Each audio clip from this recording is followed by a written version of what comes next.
Hello વિદ્યાર્થી મિત્રો, હવે આપણે જોવાનું છે બેંકના મુખ્ય કાર્ય. બરોબર, આપણે જે ચાર જોયા હતા કયા હતા?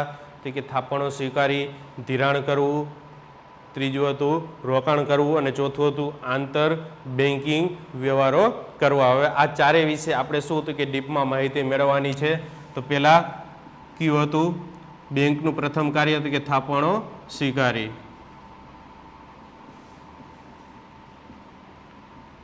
બેંકનું પહેલું કાર્ય હતું કે થાપણો સ્વીકારવી. આ થાપણ બરોબર કોને કહેવાય? થાપણ શું છે?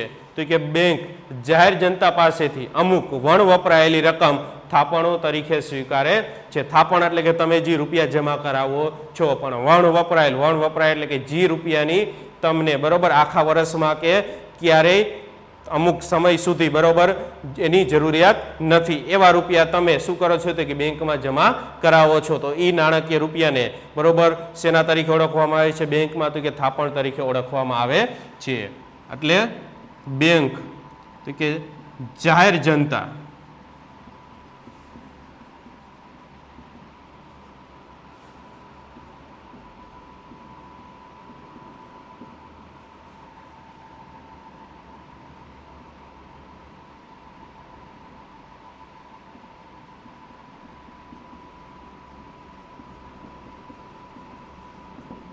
બરોબર, બેંક છે જાહેર જનતા પાસેથી બરોબર વણ વપરાયેલી થાપણો સ્વીકારે છે. વણ વપરાયેલી એટલે કે તમારે એ રૂપિયાની અથવા તો એ રકમની જરૂરિયાત છે નહીં, એવા રૂપિયા બેંક બરોબર તમારી પાસેથી સ્વીકારે છે. બેંકમાં થાપણ મૂકનારને બેંક વ્યાજ ચૂકવે. તમે બેંકમાં રૂપિયા જમા કરાવ્યા તો બેંક તમને શું ચૂકવશે? વ્યાજ ચૂકવશે. એટલે કે દાખલા તરીકે તમે 10,000 રૂપિયા જમા કરાવ્યા તો 10,000 રૂપિયા તો એમને રહેશે જ, પ્લસ તમને શું આપવામાં આવે છે? તો કે વ્યાજ આપવામાં આવે છે. એટલે તમારા રૂપિયામાં શું થાય છે? તો કે વધારો થાય છે, ઘટાડો નહીં. એટલે બેંકે તમે જે આ થાપણ બેંકમાં મૂકી એટલે કે રૂપિયા જમા કરાવ્યા તો એ રૂપિયામાં તમારો શું થાય છે? તો કે વધારો થાય છે. શું કામ વધારો થાય છે? તો બેંકે તમને વ્યાજ આપે છે. બેંકની સૌથી મોટી જવાબદારી થાપણદારો અથવા તો બચત કરનાર લોકોનો વિશ્વાસ જાળવી રાખવાનો. બેંકની મોટામાં મોટી જવાબદારી શું છે? તો કે તમે જે રૂપિયા જમા કરાવ્યા તો તમારો વિશ્વાસ એમને જાળવી રાખવાનો. એટલે કે તમે જે બેંકમાં રૂપિયા જમા કરાવ્યા તો બેંક તમારા રૂપિયા અથવા તો તમારી થાપણ હોય ક્યારેય ખોટી કરશે નહીં. બરોબર, ઘણી બધી એવી બેંકો હોય શું કરે? તો કે શરૂઆતમાં આ રીતે લોકો પાસેથી બરોબર થાપણ સ્વીકારી લે અને થોડાક સમય પૂરતી ચાલે અને પછી બેંક બંધ કરી અને બધાય કર્મચારી કે જે બધા લોકો હોય બરોબર શું થઈ જાય? તો કે ક્યાંક ખોવાઈ જાય અથવા તો ગાયબ થઈ જાય. બરોબર, તો આવું થવું જોઈએ નહીં.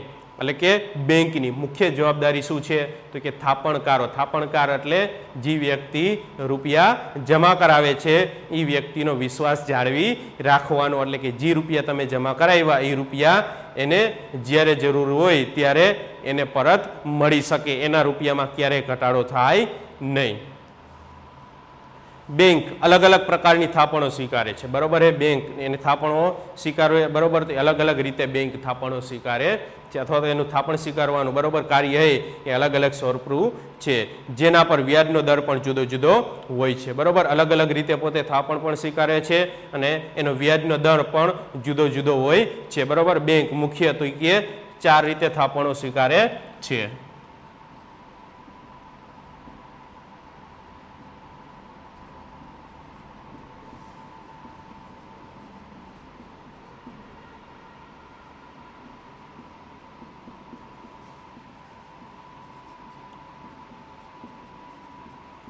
બેંક એ મુખ્ય બરોબર કેટલી? તો કે 4 રીતે થાપણો સ્વીકારે છે. બરોબર, એમાં પહેલું રીત બરોબર કઈ છે?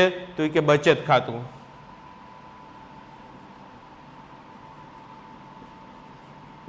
બરોબર, પેલું ખાતું કયું છે? તો કે બચત ખાતું. બચત દ્વારા પણ બેંકે શું કરે? થાપણો સ્વીકારે છે. આ બચત ખાતું એટલે કયા પ્રકારનું ખાતું થયું? અને આપણા જે બધા મોસ્ટ ઓફ ખાતા હોય બરોબર એ તમારા પિતાનું હોય કે તમારા માતાનું કે દાદાનું જે કોઈ પણ તમારા સગા સંબંધીનું ઘરમાં જે કોઈ પણ ખાતું હોય એ ખાતું કયું ખાતું હોય તો કે બચત ખાતું. એટલે કેમ આપણે મહિનામાં એકવાર વ્યવહાર કરી તો પણ ચાલે, અઠવાડિયે વ્યવહાર કરી તો પણ ચાલે, 3 મહિને પણ એકવાર એમાં વ્યવહાર કરી રૂપિયા જમા કરી કે ઉપાડી તો પણ ચાલે. એટલે એવું ખાતું કયું થયું તો કે બચત ખાતું. પછી બીજું ખાતું છે ચાલુ ખાતું.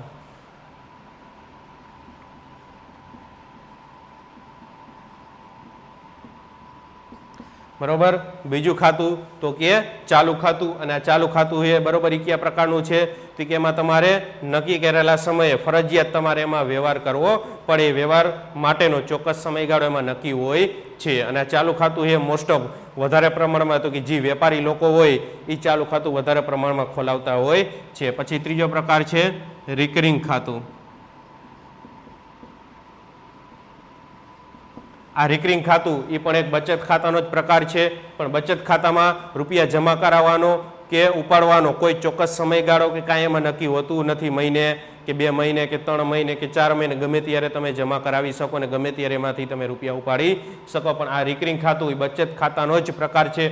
પણ રિકરિંગ ખાતામાં શું છે તો કે દર મહિને તમે જે નક્કી કરેલા રૂપિયા છે બરોબર ફરજિયાત તમારે એમાં જમા કરાવવા પડે છે. દાખલા તરીકે દર મહિને તમે નક્કી કર્યું કે 3000 રૂપિયા જમા કરાવવાના, તો દર મહિને તમારે ફરજિયાત 3000 રૂપિયા ગમે ત્યાંથી ગમે એમ કરી અને તમારે ફરજિયાત જમા કરાવવા પડે છે. અને પછી ચોથું છે બાંધી મુદતનું ખાતું.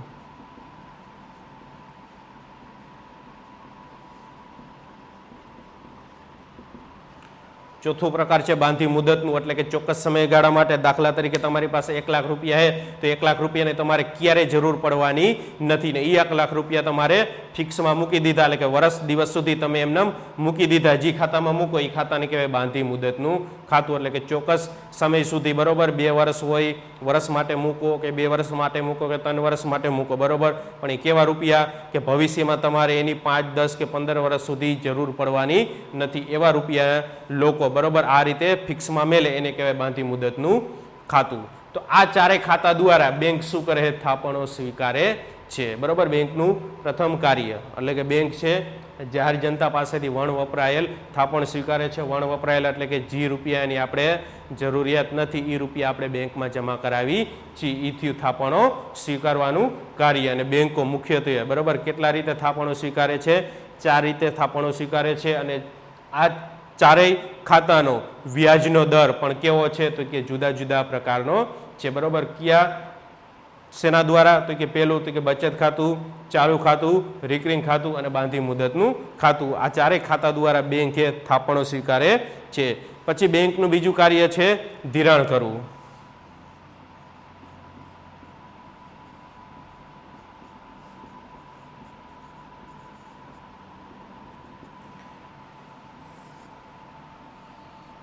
બેંકનું બીજું કાર્ય ધિરાણ કરવું. બેંક બરોબર આ ચારેય ખાતા દ્વારા થાપણો તો સ્વીકારે જ છે. અને આગળ પણ આપણે એમાં થાપણવાળા પોઈન્ટમાં બરોબર આપણે જોયું કે બેંક થાપણદારને શું આપે તો કે વ્યાજ આપે. એટલે કે તમે બેંકમાં રૂપિયા જમા કરાવ્યા તો એ રૂપિયા ઉપર તમને શું મળે છે? વ્યાજ મળે. તો આ વ્યાજ બેંક માટે શું થયો? ખર્ચ થયો. તો આ વ્યાજ બેંક ક્યાંથી લઈ આવશે? તો જે રૂપિયા તમે જમા કરાવ્યા એ જ રૂપિયા અન્ય વ્યક્તિ કે એને નાણાંની ખૂબ જરૂરિયાત હોય એ વ્યક્તિને નાણાં તો કે ધિરાણ સ્વરૂપે આપે છે અને એની પાસેથી બેંક વ્યાજ વસૂલ કરે. એટલે કે જે વ્યક્તિએ ધિરાણ સ્વરૂપે રૂપિયા લીધા હોય એ વ્યક્તિએ વ્યાજ આપવું પડે છે. એટલે માટે આ ધિરાણનો જે વ્યાજનો દર છે કેવો હોય છે? ઊંચો હોય છે.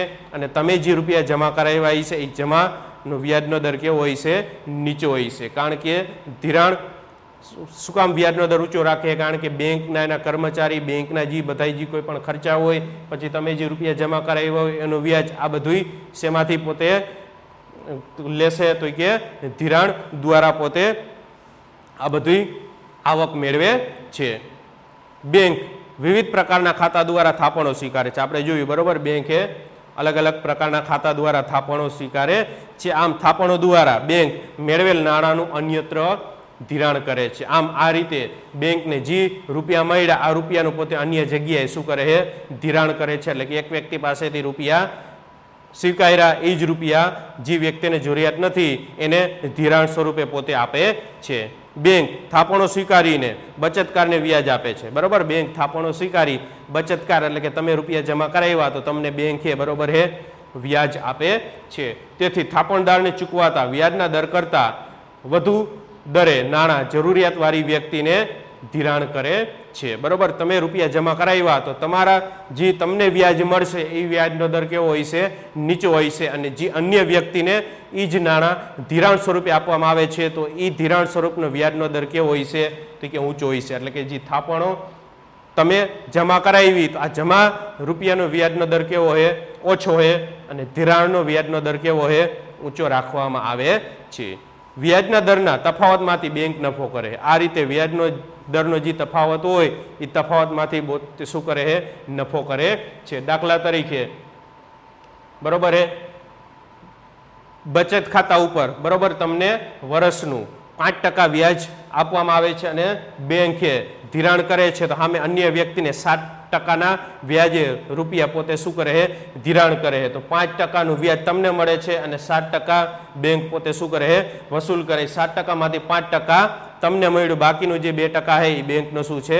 નફો છે. એટલે આ રીતે આ બેંકના તફાવતમાં વ્યાજના તફાવતમાંથી બેંક પોતે નફો મેળવે છે. બેંક બરોબર કયા કયા પ્રકારે? તો કે ધિરાણ કરે છે તો કે 2 પ્રકારે પોતે ધિરાણ કરે છે, બરોબર. એક લોન દ્વારા, બરોબર. બેંકે ધિરાણ કઈ રીતે કરે છે? તો કે 2 પ્રકારે કરે છે. એક લોન દ્વારા અને બીજું ઓવરડ્રાફ્ટ અને કેશ ક્રેડિટ દ્વારા. બીજું કયું? તો કે ઓવરડ્રાફ્ટ અને કેશ ક્રેડિટ દ્વારા. આગળ આપણે એમના જોઈ. બેંક લાંબા ગાળા માટે કે ટૂંકા ગાળા માટે લોન આપે છે, બરોબર હે. બેંક કેવા ગાળા માટે લોન આપે છે? તો કે લાંબા ગાળા માટે અને ટૂંકા ગાળા માટે. ટૂંકો ગાળો એટલે કે 1 વર્ષ અથવા તો 2 વર્ષ અને લાંબો ગાળો એટલે તો કે 5 વર્ષ અથવા તો એનાથી કોઈ વધારે સમયગાળા માટે તમે જે લોન લ્યો તો એ લોનનો સમયગાળો કેવો થયો? તો કે લાંબા ગાળાની લોન. એટલે ટૂંકા ગાળાની લોન એટલે 1 વર્ષ અથવા તો 2 વર્ષ માટે તમે જે લોન લ્યો છો એને લોનના ટૂંકા ગાળા કહેવામાં આવે છે. કેટલાક પ્રકારની લોન પર તારણ જરૂરી હોય છે, બરોબર. કેટલાક પ્રકારની જે લોન હોય એની ઉપર તારણ એટલે કે તમારી જે કોઈ પણ મિલકત તમારે અહીંયા દર્શાવવી પડે છે.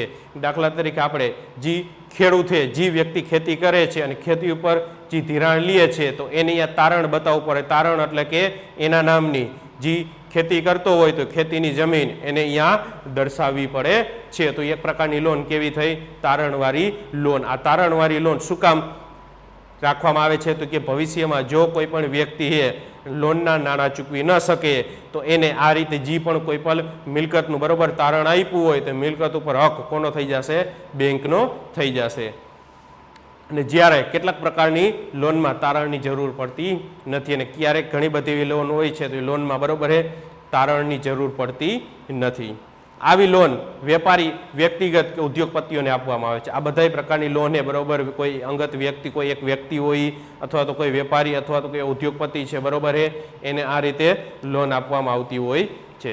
જેની સામે તેટલી જ રકમની જામીનગીરી બેંક લેતી હોય છે. જામીનગીરી એટલે કે એક પ્રકારની મિલકત, બરોબર કે દાખલા તરીકે તમે 5 લાખની લોન લીધી તો 5 લાખની એ પ્રકારની તમારે મિલકત છે અહીંયા તમારે ગીરવી રાખવી પડે છે. એટલે કે જેની સામે બેંક છે બરોબર જામીનગીરી બેંક લેતી હોય છે. પ્રવર્તમાન સમયમાં home loan, car loan, education loan, cache credit, machinery loan, gold loan, personal loan વગેરે પ્રકારની લોન ઉપલબ્ધ થઈ છે, બરોબર. હાલના સમયમાં કયા કયા પ્રકારની લોન આપવામાં આવે છે? તો કે પેલું તો કે હોમ લોન.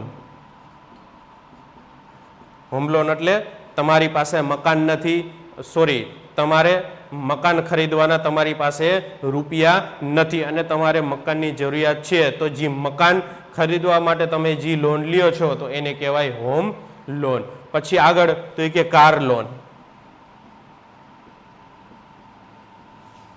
પછી એજ્યુકેશન એટલે કે શિક્ષણ માટે તમે જે લોન લેતા હોય તો એને કહેવાય એજ્યુકેશન લોન. પછી છે cache credit.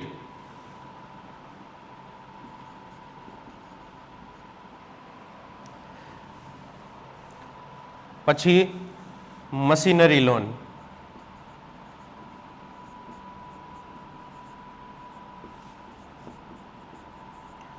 Gold loan, personal loan, બરોબર. આ બધા તો કે અલગ અલગ લોનના પ્રકાર છે. ગોલ્ડ એટલે કે સોના ઉપર, કે તમારી પાસે જેટલા દાખલા તરીકે 6 લાખ રૂપિયાની તમારે જરૂરિયાત છે તો એ એટલા રૂપિયાનું સામે તમારે સોનું બેંકને આપશો તો બેંક એના બદલામાં તમને શું આપશે તો એ કે લોન આપશે. એટલે કે સોના સામે જે લોન મળે એને કહેવાય ગોલ્ડ લોન, બરોબર. પછી આગળ આપણે જોઈ હતી કે ઓવરડ્રાફ્ટ અને કેશ ક્રેડિટ, બરોબર. ધિરાણનો બીજો પ્રકાર છે ઓવરડ્રાફ્ટ અને કેશ ક્રેડિટ, બરોબર. ધિરાણનો બીજો પ્રકાર ઓવરડ્રાફ્ટ અને કેશ ક્રેડિટ, બરોબર. આ ઓવરડ્રાફ્ટ કોને મળે અને કેશ ક્રેડિટ કોને આપવામાં આવે છે તો કે ચાલુ ખાતું ધરાવનાર અગાઉથી મંજૂર કરેલ મર્યાદામાં અને ટૂંકા ગાળા માટે ખાતામાં જમા રકમથી વધુ રકમ ઉપાડે એવું બને તો તેને ઓવરડ્રાફ્ટ કહે છે. આ ઓવરડ્રાફ્ટ, બરોબર, કોને કહેવામાં આવે છે તો કે તમારી પાસે તમારું ચાલુ ખાતું છે. કયું ખાતું તો કે ચાલુ ખાતું, અને અગાઉથી મંજૂર થયા હોય, બરોબર. તમારે ઓવરડ્રાફ્ટની જરૂર છે તો ઓવરડ્રાફ્ટ માટે તમારે અગાઉ મંજૂરી આપવી પડે છે. અને તમારા ખાતામાં જે રૂપિયા હોય એનાથી તમે રૂપિયા વધારે ઉપાડો એને કહેવાય ઓવરડ્રાફ્ટ. દાખલા તરીકે તમારા ખાતામાં 1 લાખ રૂપિયા છે અને તમને જરૂર પડી 3 લાખની, તો આ વધારાના બીજા 2 લાખ રૂપિયા તમે જે ઉપાડો છો એને કહેવાય ઓવરડ્રાફ્ટ. પણ આ વધારાના 2 લાખ રૂપિયા તમારે ઉપાડવા માટે, બરોબર, અગાઉથી તમારે અરજી કરવી પડે છે, અને અરજી કર્યા પછી આ 2 લાખ રૂપિયા મંજૂર થાય તો એને કહેવાય ઓવરડ્રાફ્ટ, બરોબર. ફરીથી એકવાર, ચાલુ ખાતું ધરાવનાર અગાઉથી મંજૂર કરેલ મર્યાદામાં અને જે રૂપિયા જમા હોય એનાથી રૂપિયા પોતે વધારે ઉપાડે છે એને કહેવાય ઓવરડ્રાફ્ટ. એટલે કે તમારી પાસે જે રૂપિયા જમા છે એનાથી તમે વધારે ઉપાડો તો એને કહેવાય ઓવરડ્રાફ્ટ. પણ વધારે રૂપિયા ક્યારે ઉપાડી શકો? બેંક પાસે એની તમારે મંજૂરી મેળવવી પડે. ઓવરડ્રાફ્ટનો સમયગાળો ટૂંકો હોય છે. આ ઓવરડ્રાફ્ટનો સમયગાળો કેવો છે તો કે ટૂંકો હોય છે, પરંતુ ઓવરડ્રાફ્ટનો સમય નિશ્ચિત કરી દેવામાં આવે છે ત્યારે તે કેશ ક્રેડિટ બની જાય છે. અને આ ઓવરડ્રાફ્ટનો ચોક્કસ સમય નક્કી કરી દેવામાં આવે તો એને કેશ ક્રેડિટ કહેવામાં આવે છે, કેશ ક્રેડિટ તરીકે ઓળખવામાં આવે છે. એનો સમયગાળો, બરોબર. આ ઓવરડ્રાફ્ટનો પરત કરવાનો સમયગાળો, દાખલા તરીકે તમારા ખાતામાં 1 લાખ રૂપિયા છે અને તમને જરૂર પડી હોય 3 લાખની, તો બીજા વધારાના 2 લાખનો તમને શું આપવામાં આવ્યો તો કે આ ઓવરડ્રાફ્ટ.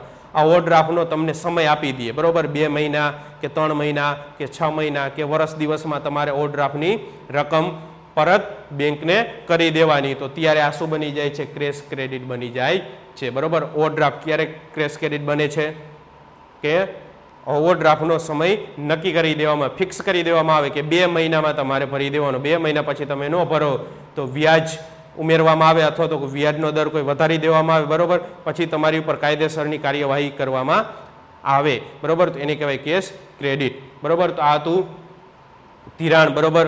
2 સ્વરૂપે આપવામાં આવે છે, લોન દ્વારા અને ઓવરડ્રાફ્ટ દ્વારા. પછી બેંકનું ત્રીજું કાર્ય છે રોકાણ કરવું.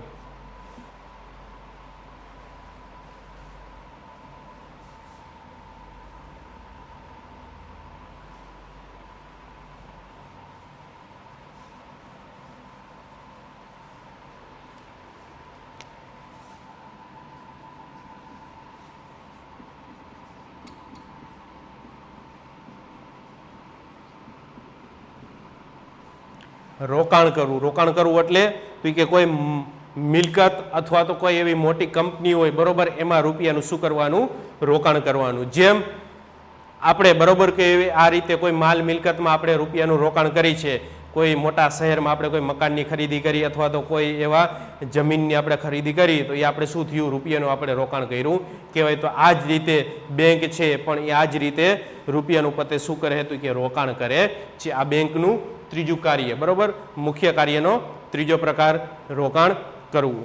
બેંકની મૂડી અને મેળવેલ થાપણની રકમનું ધિરાણ અને રોકાણ જો ન થઈ શકે તો બેંકને પૂરતું વળતર મળતું નથી. જો બેંક પાસે, બરોબર, આ જે રૂપિયા પડ્યા હોય એ રૂપિયા, બરોબર, એનું ધિરાણ ન થાય અથવા તો પોતે એનું રોકાણ ન કરે તો બેંકને, બરોબર, વળતર એટલે કે જે રૂપિયા એને જમા કરાવ્યા હોય એની ઉપર જે એને વ્યાજ ચૂકવવાનું હોય એ વ્યાજ બેંકને મળતું નથી. ક્યારે નથી મળતું? તો એ રૂપિયા કોઈ અન્ય વ્યક્તિને ધિરાણ ન કરે અથવા તો એ રૂપિયાનું કોઈ અન્ય જગ્યાએ રોકાણ ન કરે, તો ત્યારે જે વ્યક્તિને જે વ્યક્તિએ રૂપિયા જમા કરાવ્યા હોય એ વ્યક્તિને બરોબર એની ઉપર જે વ્યાજ ચૂકવવાના જે નાણાં હોય બેંક પાસે આવતા નથી, એટલે કે બેંકને વળતર એટલે કે બેંકને નફો થતો નથી. બેંકનું મહત્વનું કાર્ય અન્ય જગ્યાએ આ રકમનું રોકાણ કરવાનું છે. બેંકનું મહત્વનું કાર્ય શું છે? તો કે આ રૂપિયાનું અન્ય જગ્યાએ રોકાણ કરવું. જો કોઈ વ્યક્તિ બરોબર એ બેંક પાસે ધિરાણ લેવા ન આવે તો એ રૂપિયાનું બેંકે અન્ય જગ્યાએ રોકાણ કરવું પડે છે. આ રોકાણ યોગ્ય ગણતરી સાથે સલામત જગ્યાએ કરવું અનિવાર્ય છે. બેંક બરોબર આ રૂપિયાનું રોકાણ કઈ જગ્યાએ કરશે? તો એ જગ્યા કોઈ એવી સારી હોય અને સલામત હોય, એટલે કે જે રોકાણ કર્યા પછી એ બેંકના નાણાં ખોટા ન થાય અથવા તો મિલકત એવી કાયદેસરની અને હરખી વ્યવસ્થિત સલામત હોય એ જગ્યાએ બેંકે જે એની રૂપિયાની જે ગણતરી હોય એ પ્રકારનું એને અહીંયા રોકાણ કરવું ફરજિયાત હોય છે. બેંકે અનામતની રકમ આરબીઆઈના નિયમ અનુસાર કુલ ડિપોઝિટની અમુક રકમ સરકારી જામીનગીરીઓમાં રોકવાની હોય છે. બરોબર, બેંકે જે અનામત રકમ રાખેલી હોય બરોબર, બેંક પાસે જેટલા રૂપિયા હોય આ બધા રૂપિયાનું બેંકે ધિરાણ કરી શકતી નથી. અમુક રૂપિયા બેંકે પોતાની પાસે રાખવા પડે છે અને એ જ અમુક રૂપિયામાંથી જ પોતે બેંકે શું કરે છે? તો કે ધિરાણ કરે છે. દાખલા તરીકે બેંક પાસે 10 કરોડ રૂપિયા હોય તો 10 કરોડ રૂપિયાનું પોતે ધિરાણ કરી શકશે નહીં. જી સરકારના આરબીઆઈ જી નીતિ નિયમ ઘડ્યા છે એ નીતિ નિયમ પ્રમાણે એને અમુક ટકા જ પોતે ધિરાણ કે રોકાણ કરે છે, બાકીના રૂપિયા એને એમને બેંક પોતાની પાસે રાખવા પડે છે.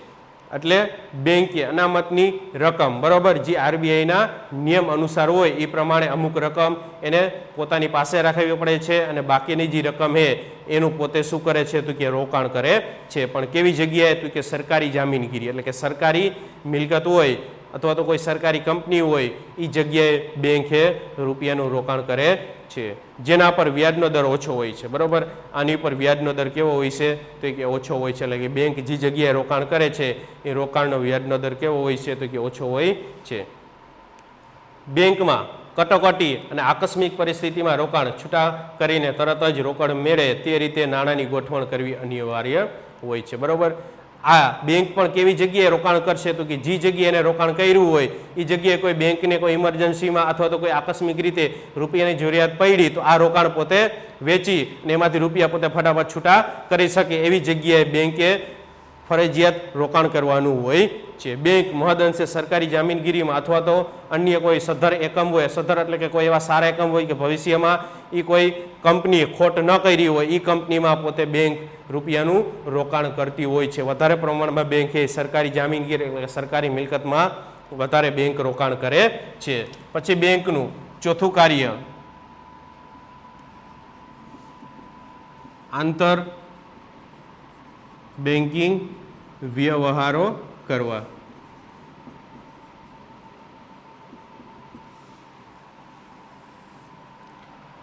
આંતર બેન્કિંગ વ્યવહારો કરવા બેંકનું ચોથું કાર્ય, મુખ્ય કાર્ય બરોબર. છેલ્લું કાર્ય બેંકનું આંતર બેન્કિંગ વ્યવહારો કરવા એટલે કે બે બેંકો વચ્ચે જે વ્યવહાર થતા હોય, એક બેંકે એક દાખલા તરીકે એક બેંકને બરાબર રૂપિયાની જરૂરત પડી તો બીજી બેંકે એ પેલી બેંકને રૂપિયા અથવા તો નાણાં આપે તો એને કહેવાય આંતર બેન્કિંગ વ્યવહારો કરવા.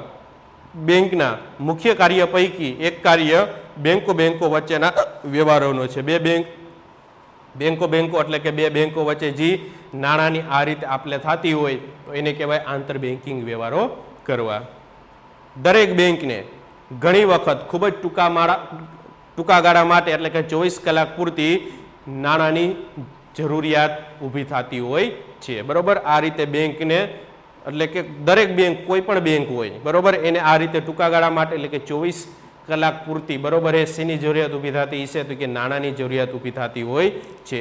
આ સમયે અન્ય બેંકમાં વણ વપરાયેલ નાણાં પડેલા હોય તો તરત જ જરૂરિયાત ધરાવતી બેંકને આપવામાં આવે એને આંતર બેન્કિંગ વ્યવહારો કહેવામાં આવે છે. એટલે કે આ સમયે જે બેંકને રૂપિયાની જરૂરિયાત ઊભી થઈ હોય એ સમયે અન્ય બેંક કે જેની પાસે રૂપિયા એમને જમા પડ્યા હોય તો જે જમા પડ્યા હોય એ રૂપિયા જે બેંકને જરૂરિયાત હોય એને ચૂકવવામાં આવે. પણ આ બધી કાર્યવાહી શેના આધારે કરવામાં આવશે? મધ્યસ્થ બેંકે જે નક્કી કરેલા નિયમો હોય છે એના આધારે કરવામાં આવે છે. એટલે કે આવા સમયે બેંકના વપરાયેલ પડેલા નાણાં તરત જ જરૂરિયાતવાળી બેંકને આપવામાં આવે છે. આ વ્યવસ્થા મધ્યસ્થ બેંક નક્કી કરેલી એજન્સી દ્વારા કરે છે. આ નાણાંની બરોબર આપણે કરવાનું કાર્ય કોણ કરે છે? તો કે જે મધ્યસ્થ બેંકે નક્કી કરેલી એજન્સી છે એ જ એજન્સી આ રીતે નાણાં આપવાનું કાર્ય પોતે કરતી હોય છે. એટલે કે જે બેંકને નાણાંની જરૂરિયાત છે એ બેંક શું કરશે? તો કે અન્ય બેંક પાસેથી આ રીતે ઉછીના નાણાં લેશે. પણ કેટલા સમય માટે? તો કે ટૂંકા ગાળા માટે. બરોબર. કેટલો? તો કે 24 કલાક પૂરતી આ રીતે નાણાંની જરૂરિયાત એને ઊભી થતી હોય છે. આ પ્રમાણે નાણાં આપનાર કે લેનારની પ્રક્રિયા મધ્યસ્થ બેંક મારફતે થાય છે. બરોબર. આ રીતે નાણાં આપનાર એટલે કે નાણાં આપવાનું અને લેવાનું કાર્ય બરોબર શેના દ્વારા થાય છે? મધ્યસ્થ બેંક. મધ્યસ્થ બેંક એટલે કે આપણી RBI દ્વારા થતું હોય છે. નાણાં લેનાર કે આપનાર એકબીજાના સંપર્કમાં આવતા નથી. નાણાં લેનાર કે આપનાર બરોબર બેંક એક બીજી બેંક છે બરોબર એકાબીજા બેંકના સંપર્કમાં આવતી નથી. પણ શું થાય છે? તો કે જે બેંકને નાણાંની જરૂરિયાત છે એ બેંક બરોબર કોને જાણ કરશે?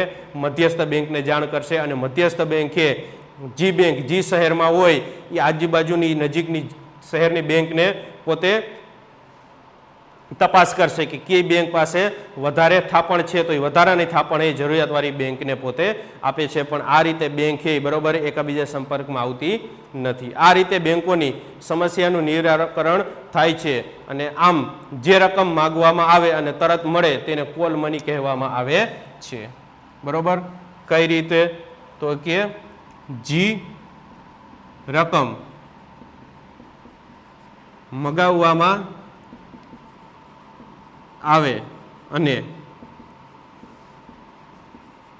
તરત જ મળે તેને કોલ મની કહે છે. બરોબર. એક વાક્યમાં પ્રશ્ન હોય કે કોલ મની કહેવામાં આવે તો કે જ્યારે બેંકને રૂપિયાની જરૂરિયાત હોય ત્યારે તરત જ એને મળી રહે એવી વ્યવસ્થાને કોલ મની કહે છે. એટલે કે જે રકમ મગાવવામાં આવે અને તરત જ મળે તેને કોલ મની કહે છે. અને આ રીતે મેળવેલ રકમ પર વ્યાજ ચૂકવવું પડે છે. એટલે કે જે બેંકને રૂપિયાની જરૂરિયાત હોય એ બેંક રૂપિયા મેળવશે પ્લસ જ્યારે ચૂકવશે ત્યારે રૂપિયા તો ચૂકવશે સાથે સાથે એને વ્યાજ પણ ચૂકવવું પડે છે. અને આ વ્યાજનો દર બજારમાં નાણાંની માંગના આધારે નક્કી થાય છે. બરોબર. બજારમાં જો નાણાંની માંગ વધારે હશે તો વ્યાજનો દર વધારે હશે અને બજારમાં જો નાણાંની માંગ ઓછી હશે તો આ વ્યાજનો દર કેવો હશે? ઓછો હશે. એટલે આ રીતે એક બેંકે અન્ય બેંકને નાણાં આપે એને કહેવાય આંતર બેન્કિંગ વ્યવહારો કરવા. પણ જે બેંકને નાણાંની જરૂરિયાત છે એ બેંક પાસેથી જે બેંક રૂપિયા આપે છે એ બેંક પોતે વ્યાજ પણ વસૂલ કરે છે. માંગ અને પુરવઠાના આધારે વ્યાજનો દર નિશ્ચિત થાય છે જેને કોલ મની રેટ કહે છે. માંગ અને પુરવઠાના આધારે